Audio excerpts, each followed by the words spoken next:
Okay, kindergarten, we're starting our new unit on food. And since Thanksgiving was just last week, we're going to start our very first book.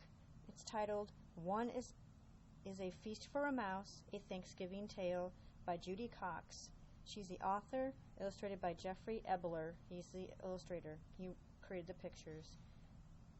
One is a Feast for a Mouse, A Thanksgiving Tale.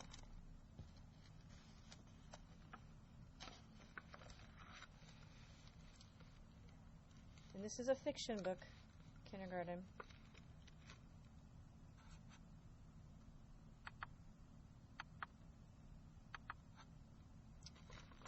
After Thanksgiving dinner, Mouse crept out of his hidey hole and looked around.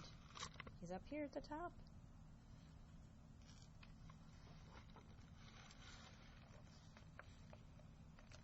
The house was quiet. Dad snoozed in his chair with his book. Mom dozed in front of the TV. Outside, the kids played football in the crisp yellow leaves. Cat curled up by the fire. He yawned and stretched his stripy tail. Then he closed his greeny eyes and went to sleep. And there's Mouse down there.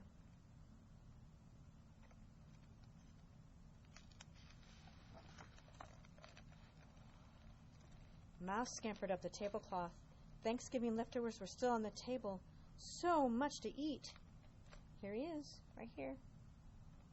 Mouse saw a teensy tiny toothsome green pea all by itself under a plate. One'll be a feast for me. Mouse rolled the pea across the table to take it back to his hidey hole. This is like your Thanksgiving table last week.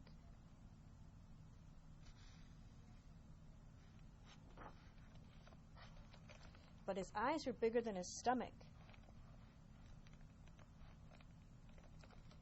He saw 6 leftover cranberries glowing like rubies on a silver saucer. I'll take just one, he said to himself. One is a feast for me. He balanced one cranberry on top of the pea and started once again across the table to his hidey hole. So here's the cranberries, of course.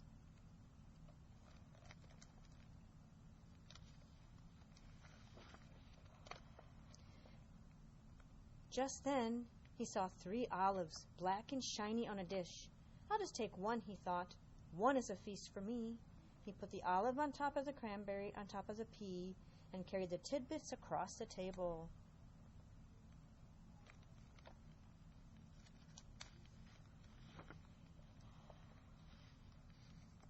Then he saw the carrot sticks, crunchy, munchy, and orange. I'll take just one, he thought. One is a feast for me. He stuck one carrot stick into the hole in the olive, balanced both on top of the cranberry, on top of the pea, and started back to his hidey hole.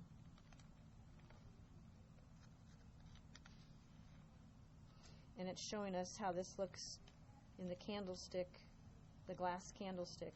Here's the pea, the cranberry, the carrot, and the olive.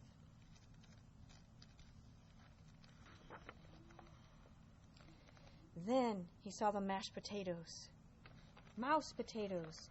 There was just one scoop left on the plate. I'll just take the plate, Mouse thought. What a feast I will have. He balanced the plate of the potatoes on top of the carrot stick in the hole in the olive, on top of the cranberry, on top of the pea. Mouse started off across the table.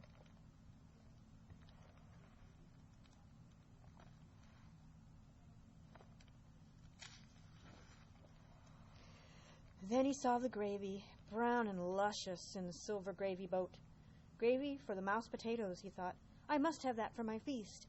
And he balanced the gravy boat on top of the mashed potatoes, on top of the carrot stick stuck in the olive, on top of the cranberry, on top of the pea, and he started off. Look at that.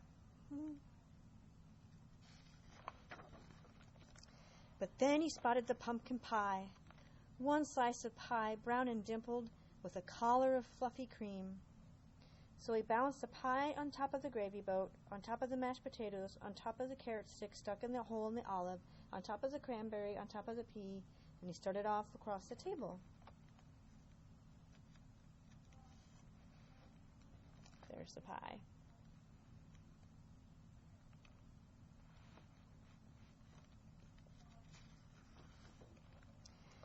pie slid, but Mouse caught it just in time.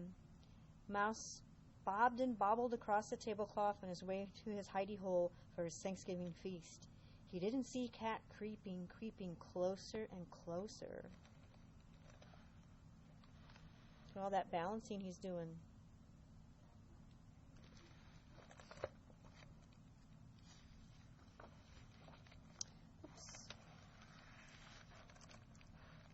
Okay.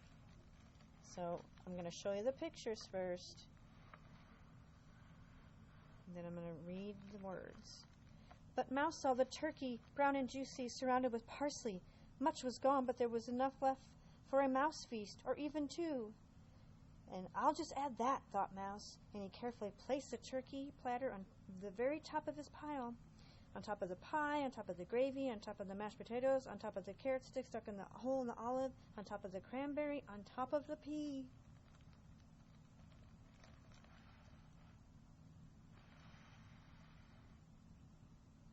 I don't know if it's going to stay there.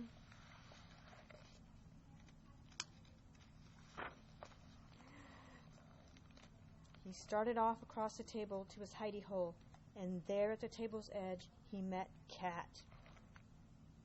Greedy-eyed and hungry, clawing up the tablecloth.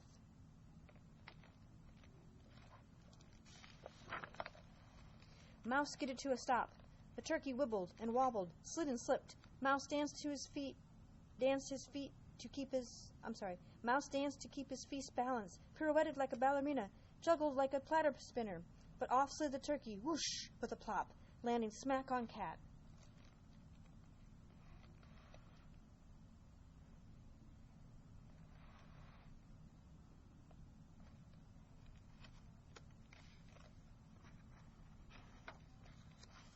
Down crashed the pumpkin pie and the boat with the gravy. Down crashed the mashed potatoes with a clatter that woke Mom. Down fell the carrot stick, still impaled on the olive.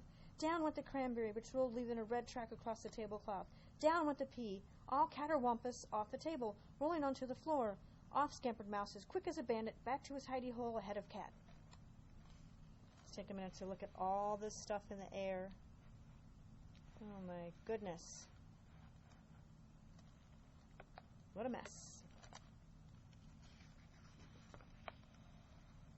He huddled it in his hidey hole. His heart pitter-pattered. He peered out. Down came the broom on the stripy greeny-eyed cat. "Bad kitty!" shouted Mom. "Outside!" And she swept the cat out the door. Mouse looked around. He's up here now. Oops. See him? Up here in his clock again, his hidey hole. Mouse looked around, whiskers trembling with fright. "No Thanksgiving feast for me," he thought. Then he spotted, glowing in the corner, one teensy tiny round and toothsome green and luscious pea. "Give thanks. One is a feast for me."